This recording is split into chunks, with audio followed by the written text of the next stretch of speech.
Hey guys, let's get more news about Steelers, but first, don't forget to subscribe and leave your like.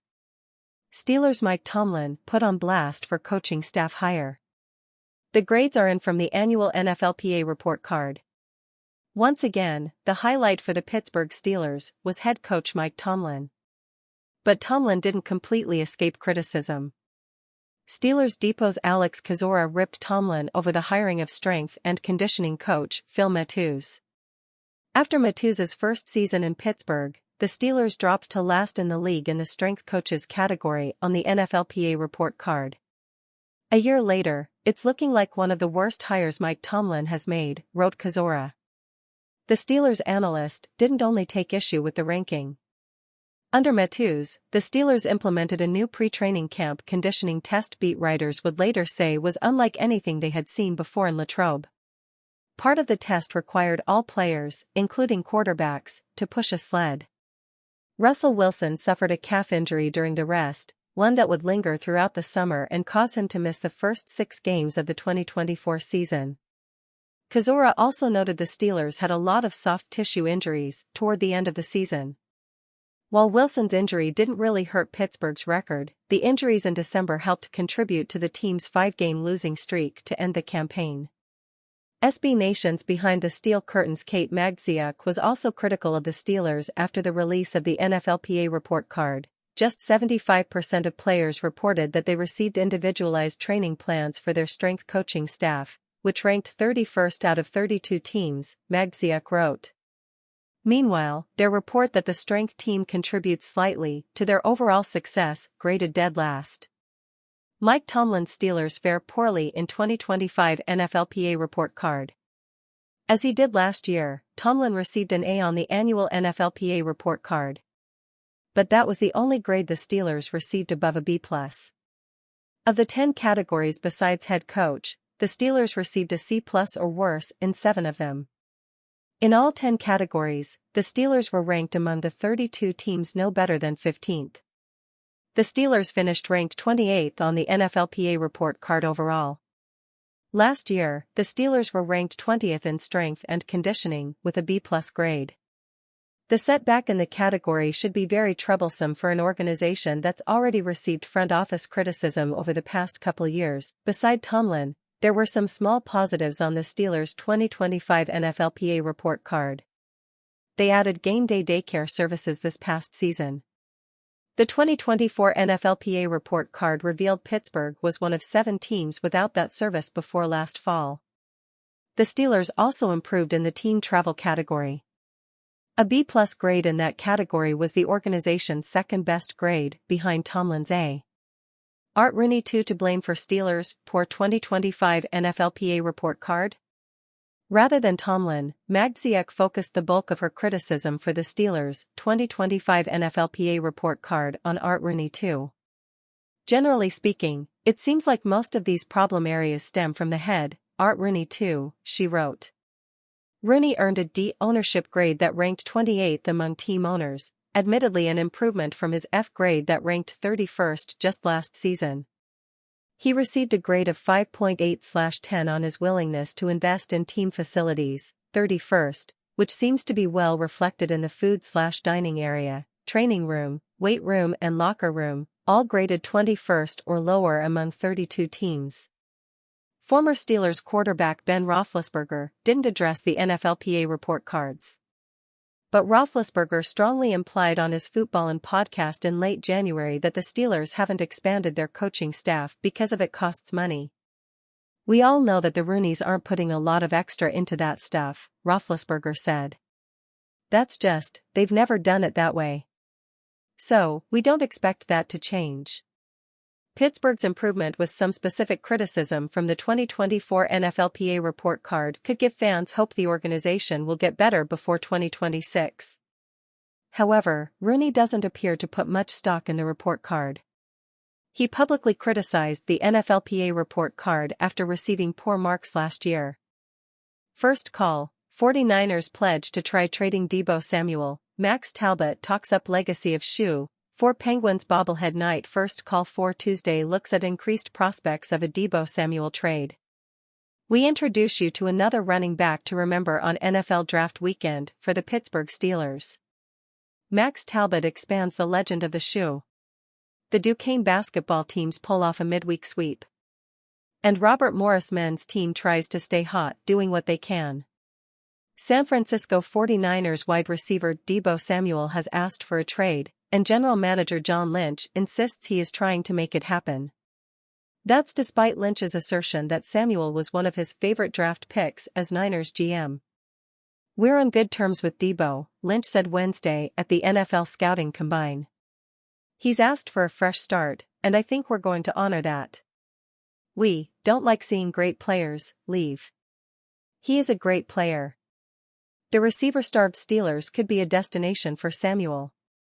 At the very least, he could be a better, more versatile version of Cordarrelle Patterson in Arthur Smith's offense. The club was reportedly interested in Samuel around draft time last year. But nothing manifested. The 29-year-old only had 51 catches for 670 yards and 3 touchdowns. His rushing totals were down too, posting 136 yards and 1 score. Samuel is slated to receive a $15.4 million option bonus on March 22. So if the 49ers really are willing to trade him, they'll likely want to do so by then. Name to remember. Another running back name has surfaced as a potential point of interest in the draft for the Steelers. Ryan Fowler of the Draft Network claims that the team will have a formal combine meeting with running back Ollie Gordon. Pittsburgh is allegedly one of 6 teams interested in speaking with the Oklahoma State Cowboy. Gordon, 6'2", 225, had 1,732 rushing yards and 21 touchdowns as a sophomore en route to winning the Doak Walker Award as the nation's top running back. Last year in Stillwater, he rushed for 880 yards, 4.6 yards per carry, and 13 touchdowns to go along with 29 catches for 179 yards and a score. CBS Sports projects him as a 4th-rounder and the 9th best RB in the draft. The Steelers also have a meeting set with the draft's top back, Ashton Jeanty, of Boise State SHHHH. The Penguins are using a visit by the Flyers on Thursday, 7:30 p.m., to immortalize a fan-favorite moment in franchise history. The team is handing out bobbleheads of Max Talbot, giving the shoe gesture to Philadelphia fans during the 2009 Stanley Cup playoffs. The first 7,500 fans get a bobblehead of Talbot holding his finger to his lips after his infamous fight with Philly's Dan Carcillo during Game 6 of the 2009 Eastern Conference quarterfinals. They are selling shirts with an image of Talbot doing the shoe as well. On April 25, down 3-0 in the second period with the Flyers looking to stay alive and force a Game 7 in the first round, Talbot memorably baited Carcillo into a fight that Carcillo won. But the Penguins seemed to feed off the momentum of the brawl, while the Flyers, and their fans, may have crested at that moment. Pittsburgh scored their first goal moments later and then rattled off 4 more in a row to eliminate the Flyers and move on to the second round. About 7 weeks later, Talbot would score 2 goals in Game 7 of the Stanley Cup Finals to beat Detroit 2-1 and bring a title back to Pittsburgh for the first time since 1992. When Talbot joined me on the Breakfast with Ben's podcast last summer to commemorate the 15th anniversary of his cup-clinching performance, I asked him if the fame he generated from that moment in Philly rivaled what he did in Detroit to secure a championship. "It's a close tie," Talbot insists. "I haven't seen any people tattooed with my second goal, in Detroit, on them. But I have seen some with the shoe, tattoos around the city. So I feel like it is a very special moment also." Talbot also had an empty net goal in that Flyers series to secure Game 4. Ironically, he later played 127 games as a Flyer from 2011-13. Duke's double dip. The Duquesne basketball teams pulled off a sweep Wednesday.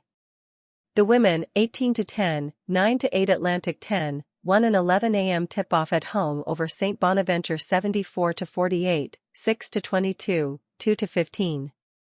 It was the Duke's Education Day event, in front of 3,115 fans, many of them screaming kids who got to attend a basketball game on school day. The Duke's only deficit was at 13-11. Then they led the rest of the way. Senior guard Megan McConnell posted 25 points and 9 rebounds in the final game of her illustrious career on the Bluff. The Chartiers Valley alum passed Candace Futrell, 2001-04, to move into 4th place all-time on the Duke scoring list with 1,691 points. McConnell and company go to George Mason, 23-5, 13-4, to close out the regular season Saturday. Then it's the Atlantic 10 tournament in Virginia next week. As for the men, 12-16, 7-8, they won at La Salle, 12-16, 4-11, by a final of 67-62. Cam Crawford had 15 points to lead Duquesne. Drew Joyce Three's players now have a brutal stretch to wrap up the regular season. They have to host George Mason on Saturday and VCU on Tuesday. They are tied for the A10 lead at 13-2 in conference play. Then they must travel to St. Louis, tied for 4th place, on March 8 to wrap up the regular season. Pittsburgh Steelers interested in top, massive nose tackle Indianapolis. Kenneth Grant stands at 6'4" and weighs upwards of 340 pounds. For this week, Grant is down to 332 pounds, but he fits the Pittsburgh Steelers mold of defensive lineman about as well as anyone. On Wednesday, Grant revealed that he had a formal meeting with the Steelers, and head coach Mike Tomlin was involved in that meeting. "It was a very serious meeting," Grant said. "You know, they want competitive guys and dudes who are ready to go." Grant added that Tomlin might seem like someone who is all business all the time was cool in their interview and has a suave side. "He is a cool guy," Grant said. "You know, seeing him, you might think he is all serious, but he's really good." Grant is currently projected to go in the 20s, which would be right around when the Steelers pick at 21st overall.